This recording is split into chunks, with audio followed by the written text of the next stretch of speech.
Joining me now is our friend, U.S. Congressman from the 6th District of Wisconsin, Congressman Glenn Grothman. Congressman, welcome back to the broadcast. Thanks for being with us. Glad to be on the show. I think last time I was here, we had some hopefully good news on the election front. We did? Right, and we're hoping that that news will eventually become good news on the public policy front. That's right. And I told a lot of our viewers on the VCY America Radio Network that you'd be on tonight. So I bet you we've got a lot of your listeners from the 6th District listening tonight. All right, let's get to a couple things. But one of the things I got to get to is the committee yesterday on unidentified aerial phenomenon. Now you're already smiling. Why are you smiling when I bring that up? Well, I am the chairman of the subcommittee, as sometimes your listeners know. Right. And there are a variety of topics we take up, as well as other topics throughout all of Congress. I think a lot of those topics I would have guessed would be more what you'd expect Congress to take up. But of all the topics we take up, we seem to do a hearing about once every 4 months on what used to be called UFOs. And that's the topic I get more interviews on. I get more questions on when I'm back home. And I wouldn't have guessed when I was running for Congress that would be the big deal. I mean, my topic, my subcommittee, we take up foreign affairs. We take up what's going on at the border. We take up the military, Department of Defense. All those are in our purview, but we don't receive press on that. We receive press on what's going on with UFOs. We have heard more interesting testimony yesterday, but not the testimony, the ultimate testimony we want to hear from. And I'm afraid it's going to take more legislation to force the administration to give us what I would have thought they would have given us all along.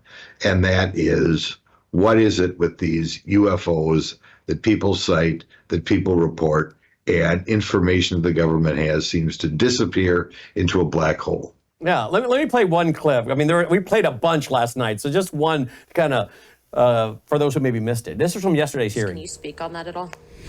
Ma'am, I'm not qualified, certainly as a scientist or otherwise, to speculate points of origin.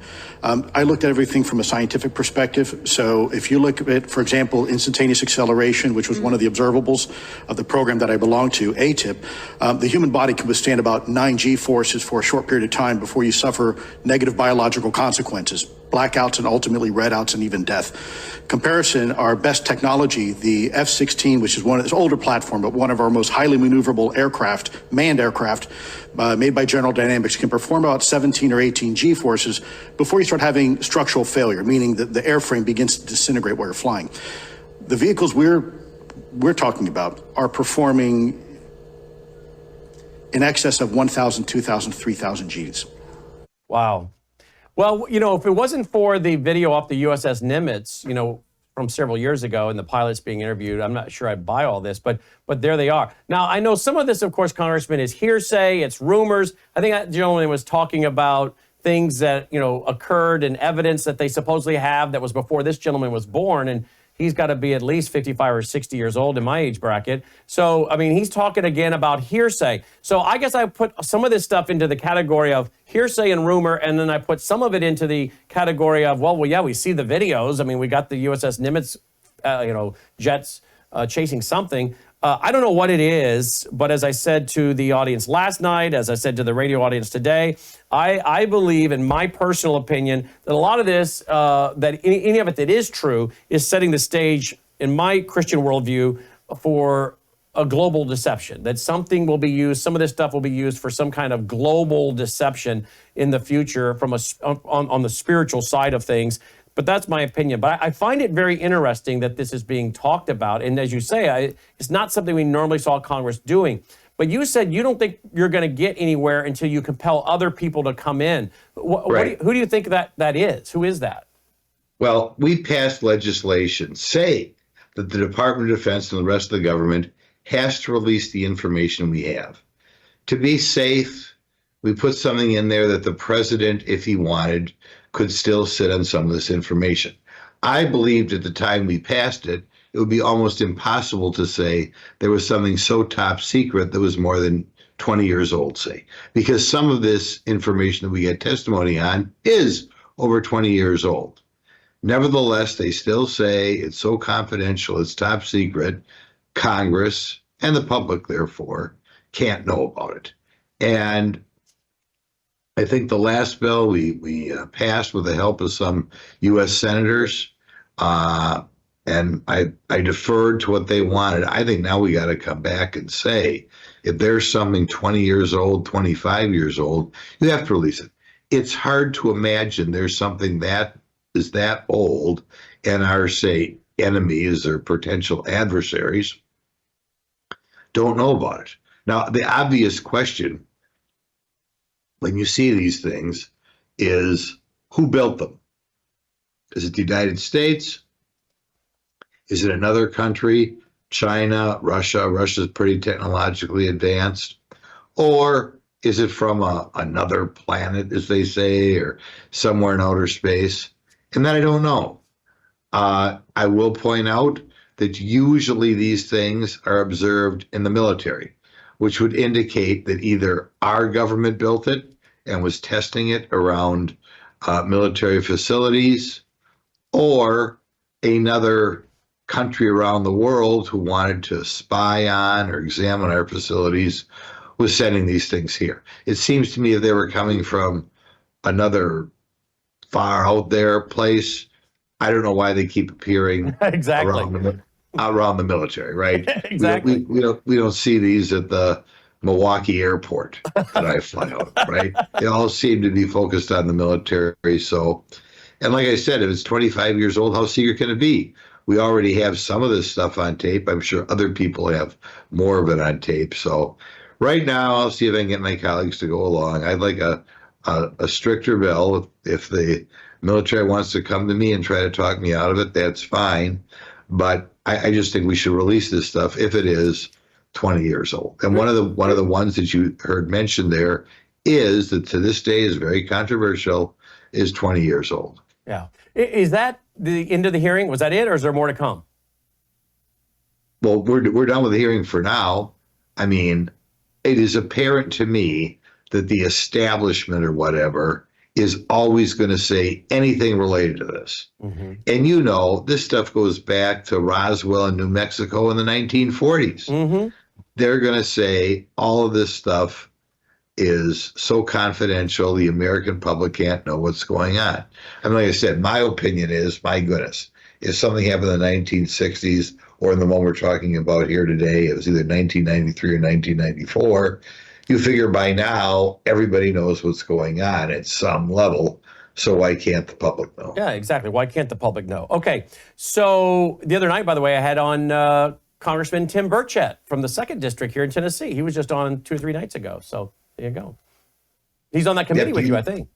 Exactly. He's one of the people who's pushing very hard to find out what's going on. And like I said, I intend to introduce legislation. We're getting it drafted right now to not give the military any out as far as releasing what they have, if it's over 20 years old. All right, let's move to this.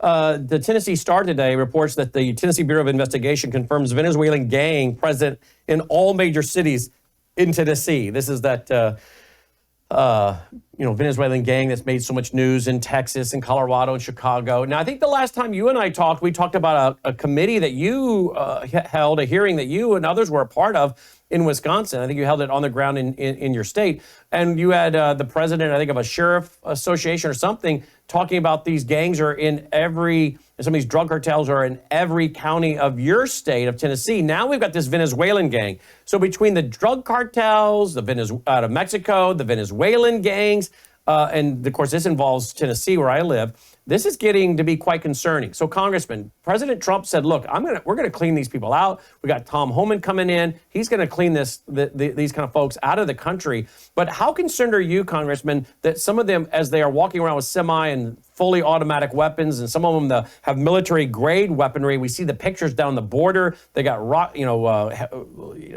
grenade launchers are going at each other with, fighting with each other. Recently, we got some of the border guys being shot at from the other side. How concerned are you, Congressman? I mean, I think this should be done, but how concerned should the American people be, or how should they be prepared, maybe is the better way to say it? Should the American people be prepared that in cleaning up the country and removing these gangs and would-be terrorists or terrorists out of the country, it's not going to be an easy job, and there may be some casualties to clean the country out. Well, it is of concern. I think we just have to start going down this path, begin to kick out as many people as we have, certainly anybody who's come here the last 6 years or last 4 years illegally, and see how far we get. I mean, it's the most difficult undertaking that President Trump is going to have. But he's promised to do it. We hope he does it. Even if you're kicking out somebody who is just here to make more money than he did in Brazil, there's no reason to allow them to step ahead of the line for all the other people who are coming here legally. So we've got to clear them out. And, we may not know who the good people are, the bad people are. That's one of the problems we have with Venezuelan gangs. When people show up at the southern border, we have records if they have previously committed a crime in this country or Canada. But we have no idea what they did in El Salvador, Guatemala, or Venezuela. And that's another reason we have to kick these people out. You look at the degree to which you're not going to be able to address the drug problem unless you deal with these gangs. And that's over 100,000 Americans lost every year.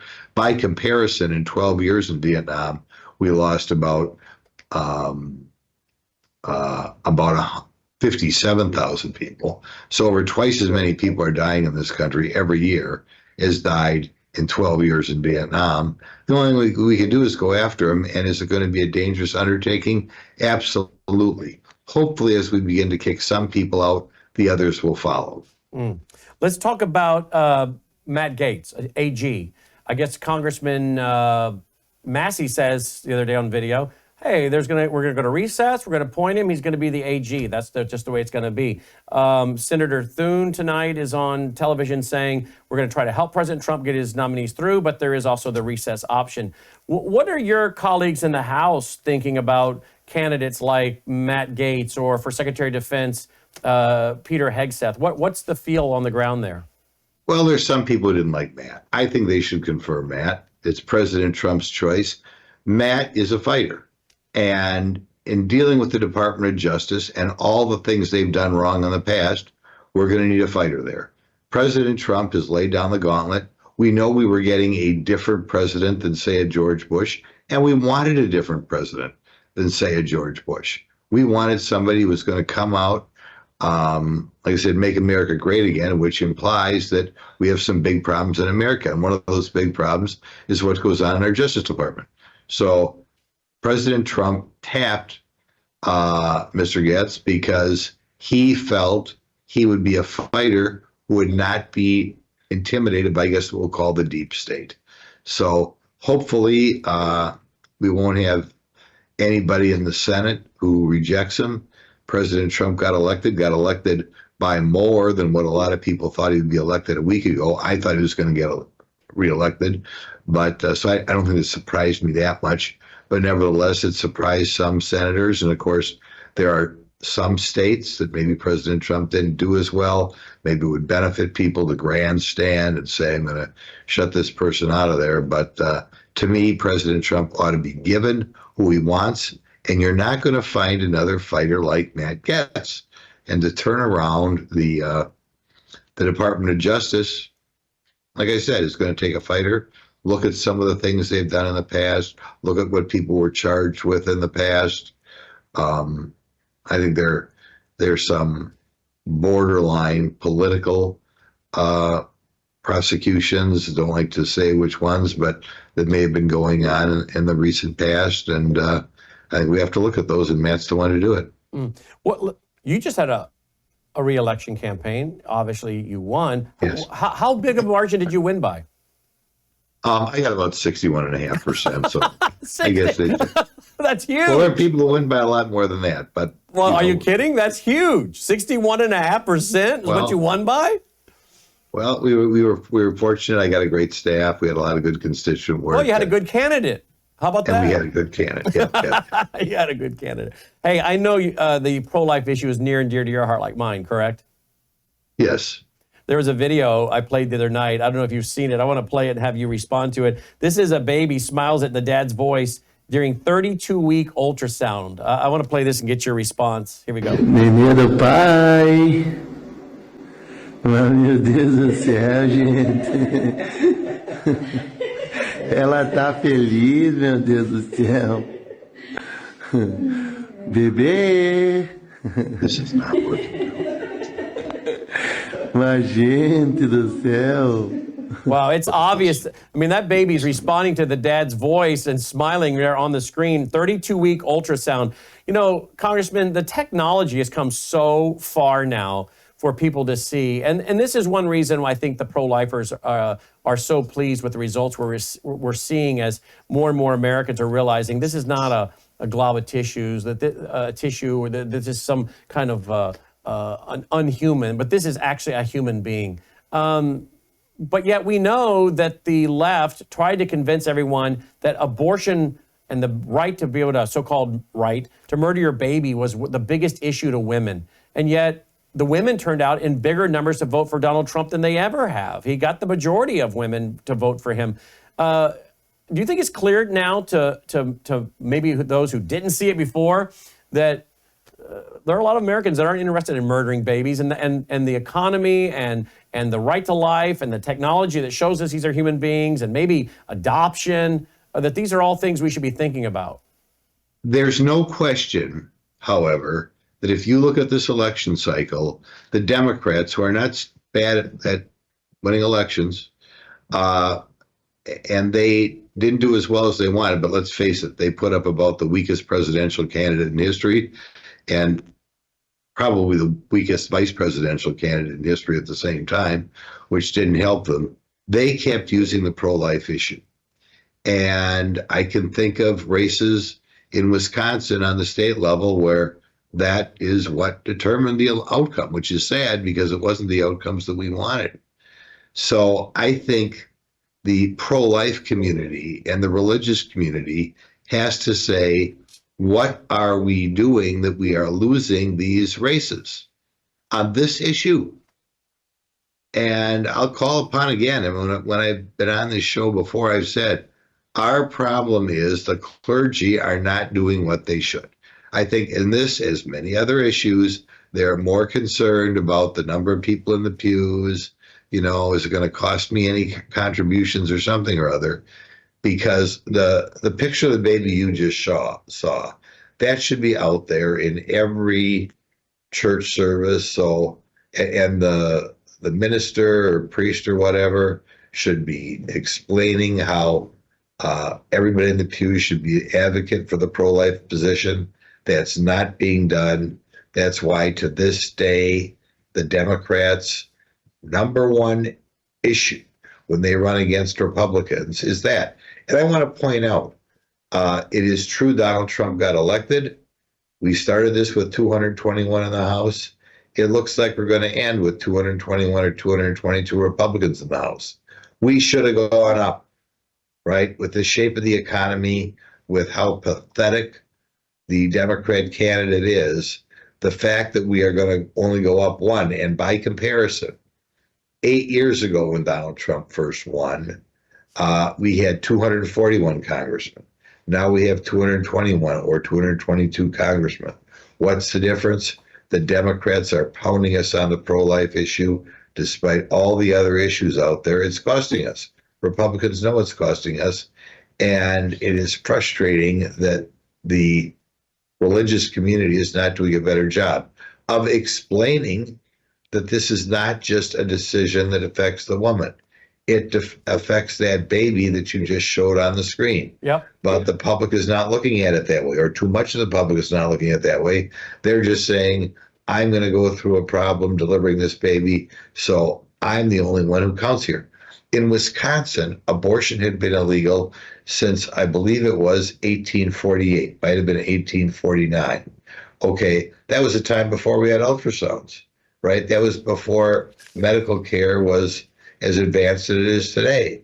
But even then, people knew over that, whatever it would have been, 160-year period, the people of Wisconsin knew this was something horrific to terminate that life, to kill that baby. But now things are slipping away from us. Part of it is less Americans are believing in God. We have less Bible believing or even God believing Christians, and it's easier if you don't believe in God, I suppose, to say we can always do what's expedient for me. Nevertheless, it's a big step backwards, and we're going to continue. We won a great referendum in Florida, but if you look over the last year, there have been so many states that have come down on the pro-abortion side. Missouri. That just shocks me. That shocks me about Missouri. I mean, I know it's St. Louis and Kansas City that are throwing it all off kilter, but Missouri has traditionally been a pretty pro-family state. Kansas, right? Would you think Kansas? No. So it's a problem. And when you have so many states in which, as a practical matter, abortion is legalized. Right now it's legal in Wisconsin because of a court order, not because of a vote that was taken. But two neighboring states, Illinois and Minnesota, even it was banned in Wisconsin, let's face it. If you have two, and Michigan, three adjacent states, you're not preventing any abortions, right? People are going to drive there. So you have to get back to where we were as a country 60 years ago, in which people just realized there's a right and a wrong here. And it's going to take some work. Everybody has to ask themselves, not just on the pro-life issue, but why are less people believing in God or taking that belief in God seriously? And and even just from a pragmatic standpoint, we now have a population decline of Americans. And we have a lot of people that the infertility rate is skyrocketing, right? So again, there has to be something to encourage these ladies to go ahead and have your baby, because there are families that want your child. There's no question. Did I just lose him? We just lose him, Logan? All right, let's get him back. We can wrap it up with the congressman. I always like having him on because he is not apologetic about his pro-life stance at all.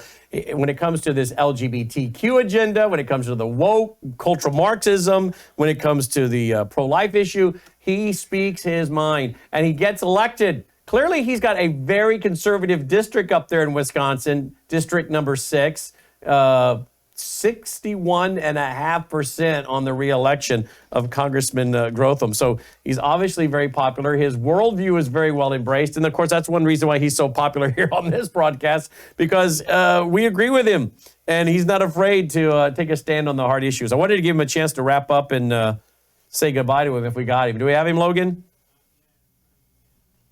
All right. While we wait to get him, let's take a quick break. We'll come back. And we also have Dr. Peter McCullough coming up in a few minutes. Dr. Peter McCullough responding to a couple of these articles. Renowned cardiologist drops bombshell. COVID vaccine is a bioweapon. We're going to ask him about that. Tens of thousands of Japanese citizens rally against replicon COVID vaccines. We'll ask him about that one. And doctors issue red alert over new replicon COVID vaccines. We'll talk about all that and more with Dr. Peter McCullough. He'll be with us here in just a few minutes. We'll be right back after this break. Hello, I'm Brannon Howse. Would you like to gain access to over 20 years of my radio shows, TV shows, my books? I've written 15 books, and most of those books are ebooks now. And we have conference DVDs, conferences where we filmed our conferences at the Ozarks, literally starting 20 years ago. It's all available in our archived vault. All you have to do is go to worldviewtube.com/vault, worldviewtube.com/vault, and for a reasonable monthly fee, you gain access to over 20 years of Christian worldview programming, news, information, books, documentaries, and a powerful search engine. And folks, it's a great way not only to educate yourself, equip yourself, but it's a big way that you can help fund our continuation as a broadcast network. Please check it out. worldviewtube.com/vault, worldviewtube.com/vault, and help us continue pushing out a Christian worldview. Hello, I'm Brannon Howse. I want to thank you for all your support at WVWFoundation.com that helps make possible pushing out 24/7 content for free. Without your support, we'd have to put it all behind a paywall. But thanks to you and your support through our foundation, we're able to push it out for free as a broadcast service and broadcast ministry of WVW Foundation. Please consider going there and setting up an automatic monthly contribution, or go there and make an occasional contribution. If you prefer to support us through the mail, you'll find our mailing address there at WVWFoundation.com. You can also call and make your contribution over the phone by calling 901 901-825-0652. That's 901-825-0652. Again, all these details are available at WVWFoundation.com. Thank you for your support as we try to help people around the world understand the times through the lens of a Christian worldview.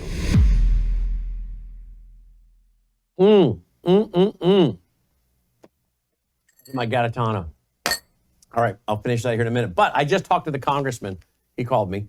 His computer ran out of juice. I'm glad to hear I'm not the only one that happens to as well. But anyway, I thanked him, and he said, look, let's talk again. We got a few more days and a couple weeks behind us, see what's going on with the Trump administration. We'll come back on and give your audience an update. I said, great. I'll tell the audience that you ran out of power on your computer, but all is good. So there you go.